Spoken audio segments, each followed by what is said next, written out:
विष्णु विष्णु दरवाजा खोलो। आवै छी चाचा।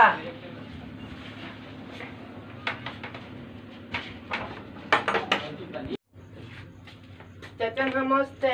नमस्ते समस्ते छोड़, घर से पैसा मंगाया है कि नहीं? चाचा अभी पैसा उसा ना है, लॉकडाउन खत्म हो तो हम दे दे में घरे फोन कैले रह ना मिलल है। तुम कितने दिन से बोल रहा है कि दे देंगे पैसा? कि तुम्हारा पैसा कब आ रहा है? चल एक काम कर, तुम रूम खाली कर दे। ऐसा मत कर चाचा, हम घरे बोले भाई चाचा पैसा मिली तो हम दे देंगे। लॉकडाउन बढ़ते जा रहा है, मैं क्या करूं? तुम कब देगा पैसा? चाचा हम का कही चाचा, काम हम चलत नहीं खे चाचा, न गाड़ी चलता। कहाँ नहीं चाचा, इस रूम से मत निकाल चाचा। मैं नहीं जानता तू क्या करेगा, बस मेरा रूम खाली कर दे। हटो, रूम खाली करो। चाचा ऐसा मत कर चाचा।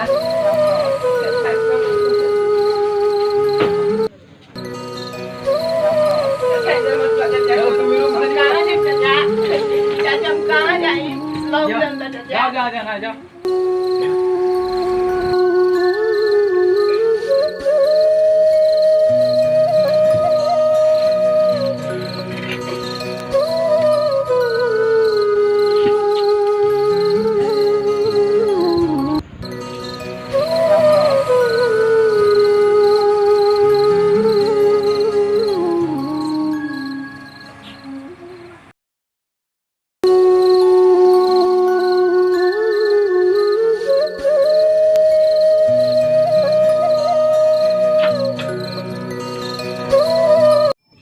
काजल तनी कुछ खाए के लावो।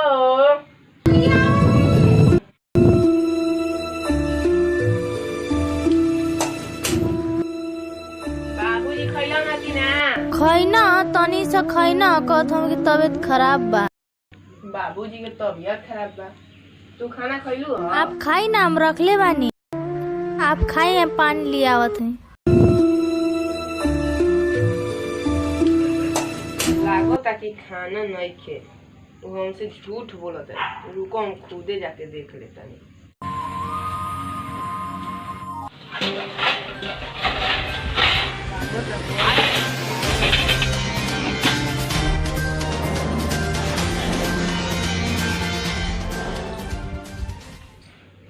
तू अपना ला खाना रखले बाड़ू? हाँ रखले बानी जी, आप खाई ना।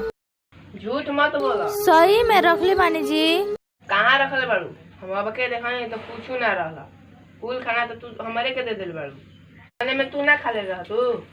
घर में राशन पानी कुछ ना रहला, जोन रहला बना के बाबूजी के दे देनी है, तनी से रहला तो आपके दे देनी है। राशन खत्म हो गया तो कहे कि नहीं चाहिए? सरकार राशन सामग्री भेजले बा गरीबन खातिर। सरकार भेजत हम तो हमन के तो ना मिलल। जाइता नु आज पूछई तनी कोटेदार आ मुखिया से, सरकार सब फ्री में देता, 1 रुपया पैसा नहीं के लागत। के पता करी। ठीक बात, पहले खाना में कुछ खा, हम खाई तनी, ओकरा बाद हमारा कपड़ा ले आबो, हम जाई तनी। ठीक है, आप खाई हुआ भी छोड़ दिया, हम अभी खा ले। बाबूजी खाना खा लेनी? हाँ खैनी है। ठीक बात, सुती रहुआ, हम आओ दिन बाजार से दवाई लेके। कोटेदार भैया नमस्ते। हाँ नमस्कार। कोटेदार भैया हम कुल देखत हई कि टीवी में सरकार गरीबन खातिर राशन सामग्री भेजता, लेकिन हमनी के कुछ मिलते नहीं खे। हमारे पास कुछ ऐसा सुविधा नहीं खे आई कि हम जे तो के दे दे।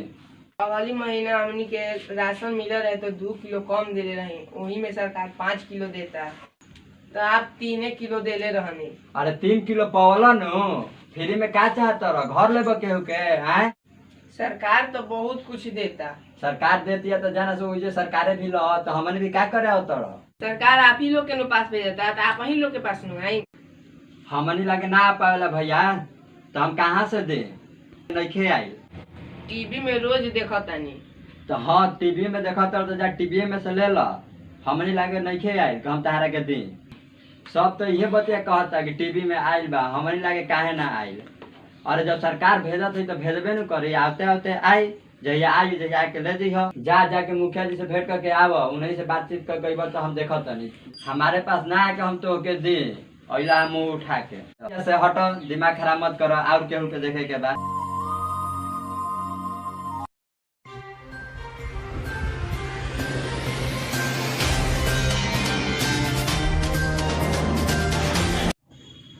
मुखिया जी नमस्ते। नमस्ते नमस्ते। का हाल बा हो? आवो बैठो।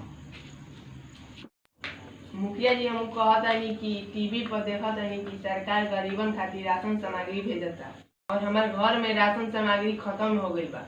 पता करे नहीं है कि कोई ऐसा योजना हो तक तो हमें के मदद कर देते। अगला महीना मिला रहे नु। और सुनता है कि दाल उले तेल उले सब फ्री में मिलता। हमनी के कुछ ना, खाली चावल गेहूँ मिलता, वही में 3-3 किलो सरकार 5-5 किलो भेजा ले रहे हैं। तो फ्री में का चाहत रहो? पौला नु मिला रहे कि ना मिला रहे? जब हमनी के पास तवन आई तवने न तो के दियाई। मुखिया जी घरे हमार कुछ खाए खातिर ना बा। बाबूजी के तबीयत खराब, बाबूजी के दवाई खातिर पैसा ना बा और काल से राशन भी खत्म हो गई बा। ना होगे तो अपने तो कुछ पैसा दे के मदद कर दी। लॉकडाउन खुली तो हम आपके पैसा लौटा दे। हाँ हो, ये कुल तो सब ठीके बा, लेकिन जानते बारो कि इस समय सबके स्थिति लॉकडाउन में खराब बा। में चुनाव आवे वाला बा, वो के तैयारी करे के बा हमनी के, वो में खर्चा कुछ ज्यादा आई। ठीक बा, पैसा उसा तो ना हो, लेकिन कुछ राशन पानी के हम व्यवस्था कर देत बानी। गांव में जाके अगला बार खातिर प्रचार कर दी। जा होले आके तनी राशन दे दो। अरे रुक रुक बाबू, तनी एगो फोटो एगो वीडियो बनावो तो। तनी ओनियो ताको बाबू।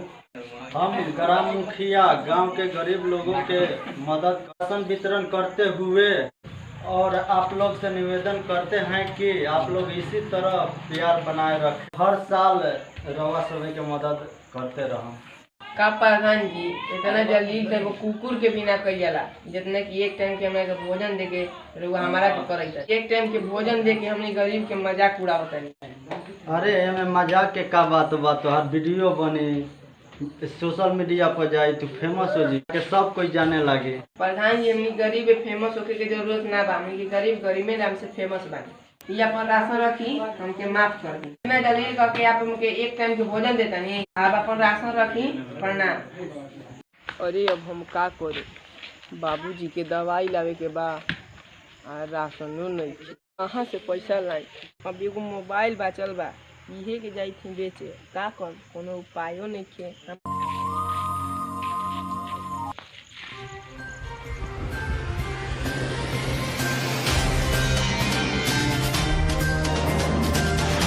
भैया मोबाइल लेब, अभी एकदम नए मोबाइल बा, अभी 6 महीना नहीं के भइल, 7,000 के ले रहनी। पैसा के बहुत जरूरत बा भैया, ले लेता तो बहुत बहुत उपकार होइत, एकदम अभी नए। भैया 7,000 तो मोबाइल के ना मिली, पुरान हो गईल। कितना तक मिली भैया? देखो भैया हम 500 रुपया तक दे पाए था। अरे भैया 500 देबो, अभी खराब नहीं खे भइल, बस पैसा के बहुत जरूरत बा, बहुत दिक्कत बा। देखो भैया 500 रुपया में देवे का हो तो दे दो, हमारा भी उतना पैसा नहीं, उतना पैसा ना है कि हम तोहरा के दे दी। दो भैया दो, उतने जरूरत बा।